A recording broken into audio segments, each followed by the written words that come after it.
At ngayon mga giliw naming tagapakinig, narito si Lola Sela sa kanyang panglimang kabanata ng kanyang kwento na pinamagatang Dambuhalang Sawa, dito sa ating dulang Mga Kwento ni Lola Sela.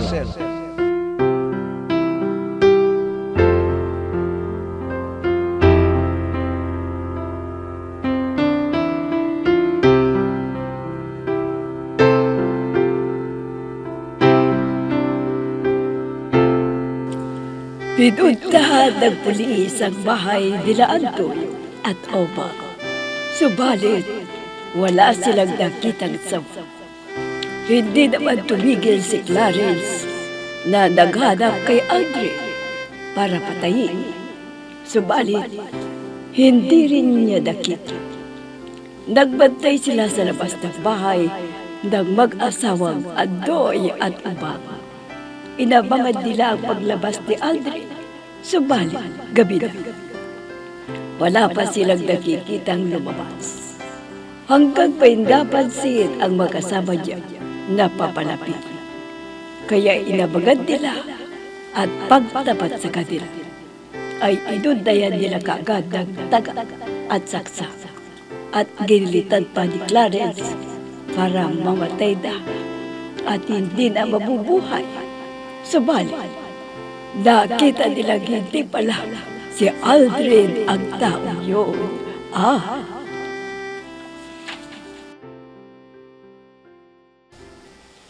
Sige, sabay-sabay natin siyang unday ng saksak. Pagtatagain. Oh.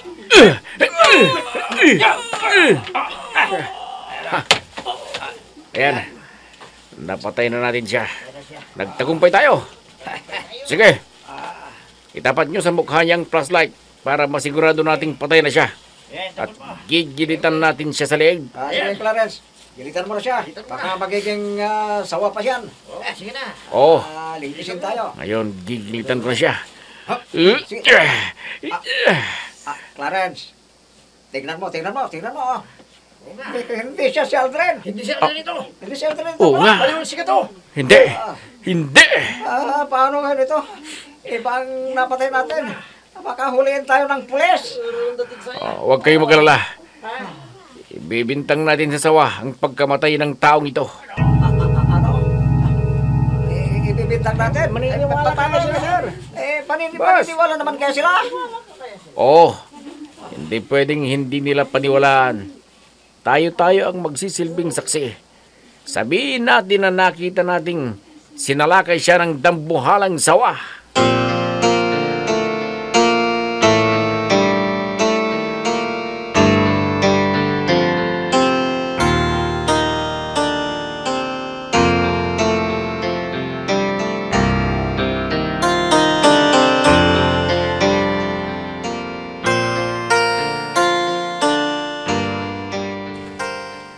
Anong sinabi ninyo?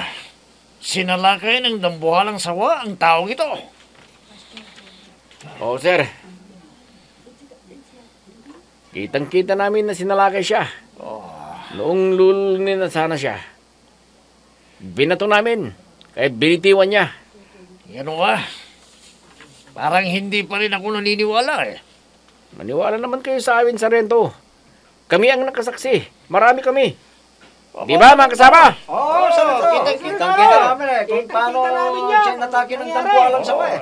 Natake siya talaga. Baka hindi nyo paniniwalaan na pagkatapos niyang mapatay, nag-ibang anyo na siya. Ano? Nag-ibang anyo? Anong ibig ninyong sabihin na nag-ibang anyo? Sargento, kitang-kita rin namin kung paano siya naging tao. Ano? Ang sawa naging tao? Nako, mahirap naman yatang paniwalaan yan, Clarence. Maniwala naman sana kayo, Sargento. At alam niyo ba kung sino siya? Sige. Sabihin mo kung sino ang tinutukoy mong tao. Sino siya? Si Aldrin, Sargento. Ano?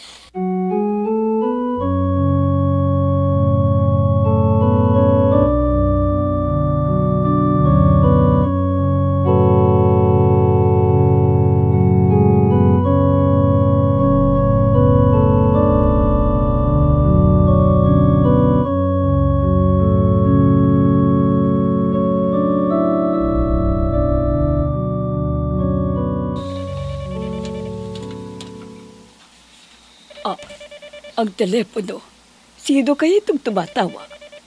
Ah, De La Paz Residence, may I help you? Senyora Melchora, si Sargento Fermin po ito.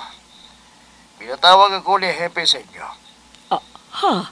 Sargento, bakit ka napatawag? Anong balita? Naku, senyora, may mga taong nandito ngayon sa presinto at sinabing may napatay daw ang inyong anak na si Aldrin.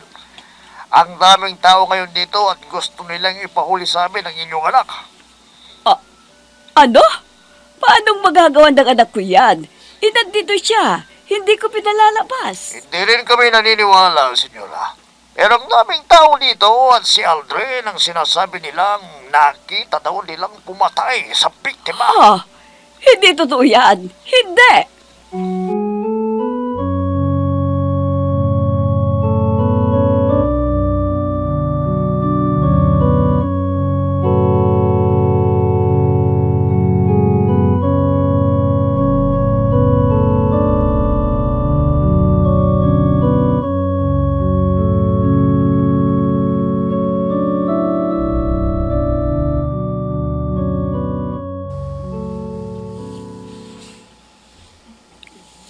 Sargento, ano pang ginagawa ninyo? Hulihin nyo na ang Aldrin na yon bago magpangbiktima ulit. Huwag kayong magalala. Iimbestigahan natin yan. Anong iimbestiga na sinasabi ninyo? Hulihin nyo na para hindi na siya makalayo. Kailan kayo kikilos? Kung nakatakas na siya? Ano ba naman kayo, Sargento? Ang kupad-kupad ninyong kumilos. Oo nga naman, Sargento. Ulihin nyo na para hindi na siya magkamambiktimang muli. Magkamambiktima ulit siya. Delikado. Tulad ng sinabi ko, iimbestigahan pa ang bagay na yan. Mahirap magbintang na wala namang sapat na ebidensya. Ano pang hinahanap ninyong ebidensya, Sargento? Nandito na nga kaming sa mga saksi. Kayo, kumilos na kayo. Huwag kayong babagal-bagal. Huwag ninyo kaming turuan. Alam namin ang ginagawa namin. Wala. Inutil kayo, Sargento. Tama! Inutil! Inutil! Ano yun? Ano yun? namin, Sargento. Ayan, dilingkis siya ng nabuhalang sawa. Ayun ang sawa. Barilin niyo, Sargento. Barilin niyo!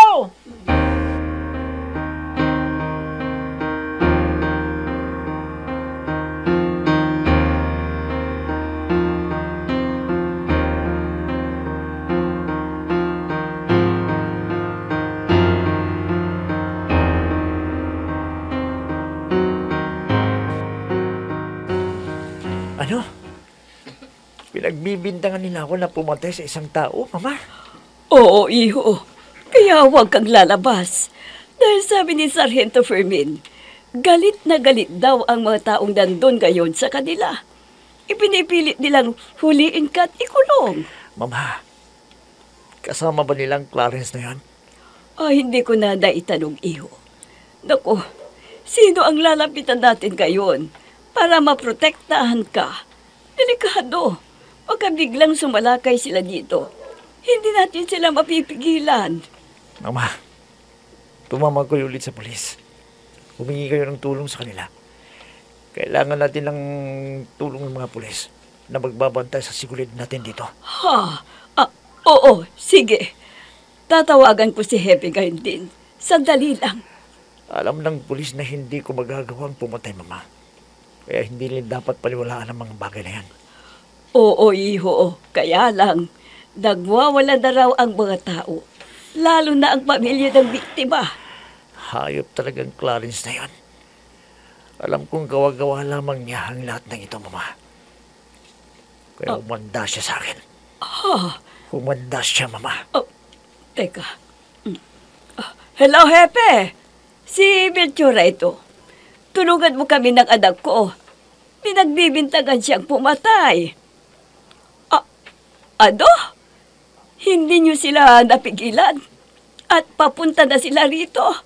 Ay, Diyos ko. Tulungan mo kami, Hepe. Magpapunta ka rito ng mga pulis na magbabantay sa seguridad namin.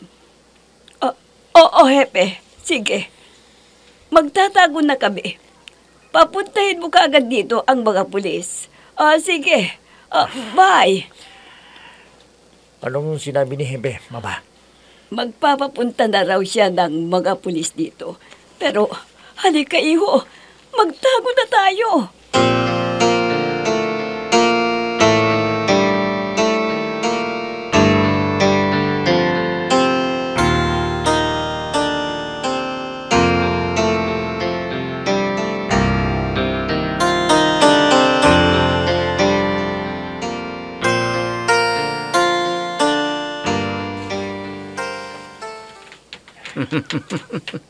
Hindi magtatagal.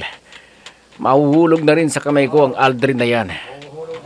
Parurusahan ko siya. At pagsisisihan niya kung bakit niya pinakialaman ang aking girlfriend. Pagsisisihan niya. Talagang ginagrabyado ka niya, Clarence. Nakakalalaki yata ang Aldrin na yun sa'yo. Oo. Nakalalaki na. Yan ang hindi ko matatanggap. Talaga? Ang lalamangan ako. Lalo na sa kasintahan ko. Kaya papatayin ko siya. Oh, Pero papahirapan ko muna bago ko kikitilin ang kanyang buhay. Clarence, tingnan mo. Tingnan mo. Tingnan mo. Ha? Ano yung titignan ko na sinasabi ninyo? Handa po walang sawa. Oo nga. Inabangan yata tayo. Inabangan tayo. Kainin tayo at kainin siya. Oo nga. Delikado tayo. Iwasan natin siya. Ano kayo? Magtago tayo sa kagubatan. Bilisan ninyo! Clarence, Clarence! parang kinahabol tayo. Ayan na siya. Ayan na. Clarence, si Dantoy nilingkis. Handa po walang sawa. Ano? Hindi. Tignan nyo. May isa pang sawa. Dalawa pala sila. Dalawa sila. Kamusta tayo? Kamusta tayo? Clarence, si Tokmal. Nilingkis ng sawa. Kamusta tayo? Bilisan natin na malis dito. Huwag niyo kong iwan. Hintayin niyo ako.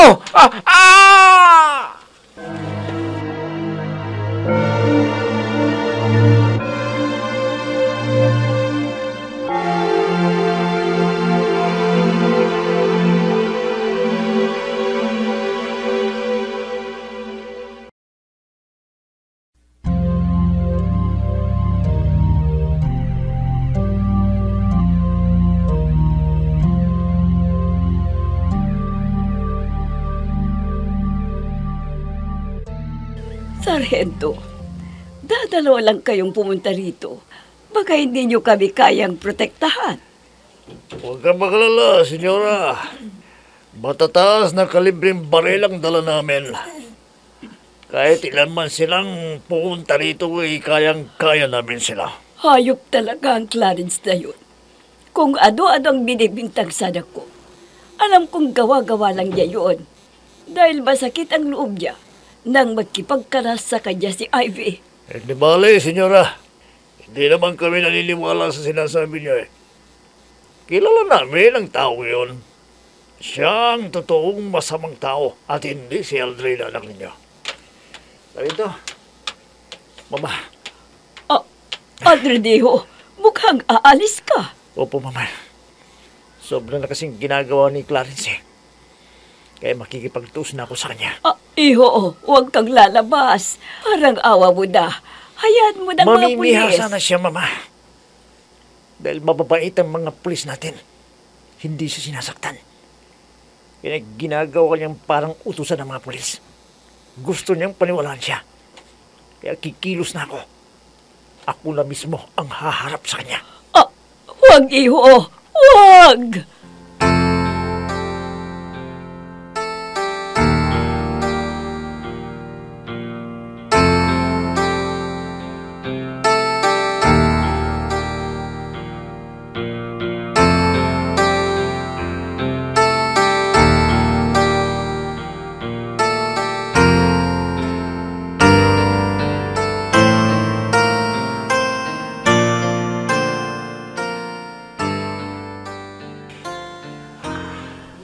Dalawang kasama natin ang nabiktima na naman. Huwag na sana silang matagdagan pa. Anong gagawin natin ngayon, Clarence? Delikado na tayo. Baka makita tayo ng nabuwalang ahas na yun. Hindi pala nag-iisa. Marami sila. Marami palang Ihanda ang mga armas ninyo. Kapag nakita niyo sila, panain o barilin. Parang hindi yata sila tinatablan ng Oo. baril. Saka parang hindi sila nasusugatan. Basta manda kayo. At isa pa, huwag niyo naman akong iwan. Katulad kanina, iniwan niyo ako. Clarence, kailangan makalis na tayo dito. Uwi na tayo. Alis na tayo. Hindi, kailangang mahuli natin si Aldrin. Paano natin ulihin? Parang kakampin niya yata yung mga asawang yan eh. Kahit na, basta hanapin natin siya. Pipilitin natin makarating sa bahay nila.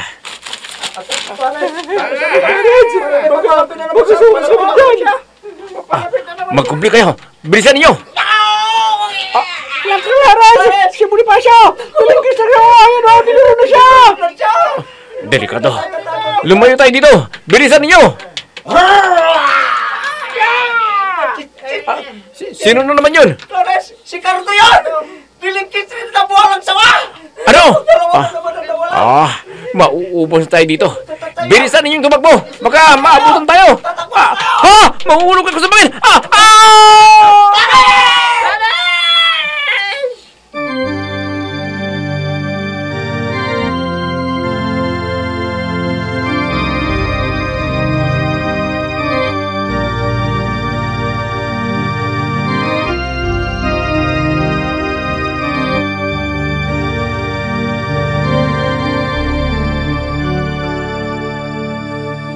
Ano ka mo, Aldrin? Haharapin mo na si Clarence? Oo, Jaime. Sobra na siya eh. Kung ano nung binibintang sa akin. Pati yung pagkamatay ng isang matanda, sa akin binibintang. Hayaan mo na siya. Hindi naman siya pinapaniwalaan ng mga pulis sa sinasabi niya eh. Oo, pero paano yung mga tao napaniwala na niya? Lalo na sa mga kamag-anak kong biktima. Hayop talaga ang Clarence na yun. Kaya tama ang desisyon kong makipagkalas na sa kanya. Sinabi ni Salinto sa akin kanina. At ayon daw sa pagsisiyasat nila. Parang namatay sa saksak. At taga yung biktima. Oo, pero binibintang sasawa. At sinabi pang ikaw daw ang halimaw. Oo, kaya hanapin ko siya. At magtutus na kami. Parang awa mo na, Aldrin. Huwag kang umalis. Ayaw kong may masamang mangyari sa iyo.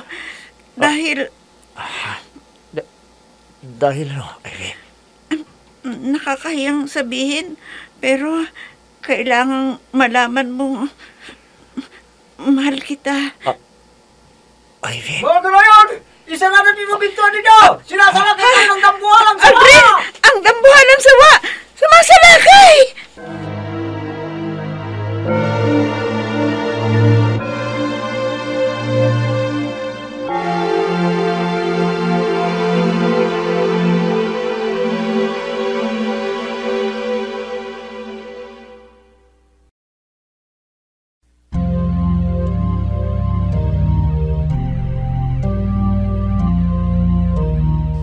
Saan kaya galing ang mga dambuhalang sawa sa lugar na yun? Mga giliw naming tagapakinig, abangan ang huling kabanata ng ating kwento na pinamagatang Dambuhalang Sawa, dito sa ating dulang Mga Kwento ni Lola Sela. Mga nagbigay buhay sa ating dula: Myra Abrihal Narnula, Susan Malignem, Ami Diaz, Oscar Ora, Robert D. Guzman, Jun Cabato, Eva Alcoreza. Technical Supervision at Musika, Oscar Ora. Nilapatan ng tunog, Robert D. Guzman. Sa panulat at direksyon, Emma Dalupe. Mga Kwento ni Lola Sela. Inihahandog ng IFRI Recording Studio para sa Pambansang Radyo ng Pilipinas, Bombo Radio, Philippines.